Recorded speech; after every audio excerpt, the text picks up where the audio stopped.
ایک بجلی کے کھمبے پر ایک کاغذ چپکا دیکھ کر میں قریب چلا گیا اور اس پر لکھی تحریر پڑھنے لگا۔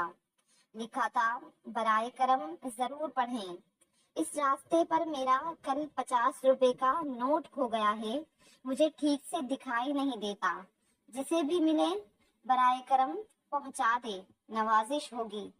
ایڈریس لکھا تھا۔ یہ پڑھنے کے بعد مجھے بہت حیرت ہوئی کہ 50 کا نوٹ بھی کسی کے لیے اتنا ضروری ہے، تو اس پتہ پر جانے کا ارادہ کیا اور اس گلی میں اس مکان کے دروازے پر آواز لگائی۔ ایک ضعیفہ لاٹھی ٹیکتی ہوئی باہر آئی۔ پوچھنے پر معلوم ہوا کہ بڑی بھی اکیلی رہتی ہیں اور کم دکھائی دیتا ہے۔ میں نے کہا، ماں جی، آپ کا 50 روپے کا نوٹ مجھے ملا ہے، اسے دینے آیا ہوں۔ یہ سن کر بڑھیا رونے لگی۔ بیٹا، ابھی تک قریب 50 لوگ مجھے 50 کا نوٹ دے گئے ہیں، میں ان پڑھ ہوں، ٹھیک سے دکھائی بھی نہیں دیتا، معلوم نہیں کون میری اس حالت کو دیکھ کر میری مدد کرنے کے لیے لکھ کر چلا گیا۔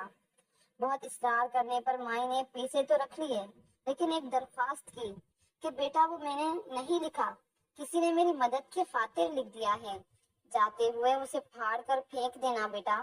میں نے ہاں کہہ کر ٹال تو دیا، لیکن میری ضمیر نے مجھے سوچنے پر مجبور کر دیا کہ ان سبھی لوگوں سے بڑھیا نے وہ کاغذ پھاڑنے کے لیے کہا ہوگا، مگر کسی نے نہیں پھاڑا۔ زندگی میں ہم کتنے صحیح ہیں اور کتنے غلط، یہ صرف دو لوگ ہی جانتے ہیں، ایک اللہ تعالیٰ اور دوسرا ہمارا ضمیر۔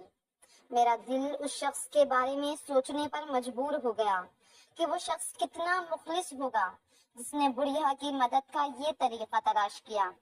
ضرورت مندوں کی مدد کے کئی طریقے ہیں۔ میں نے اس شخص کو دل سے دعائیں دی کہ کسی کی مدد کرنے کے کتنے طریقے ہیں، صرف مدد کرنے کی نیت ہونی چاہیے۔ راستہ رہنمائی اللہ پاک کی طرف سے ہو جاتی ہے۔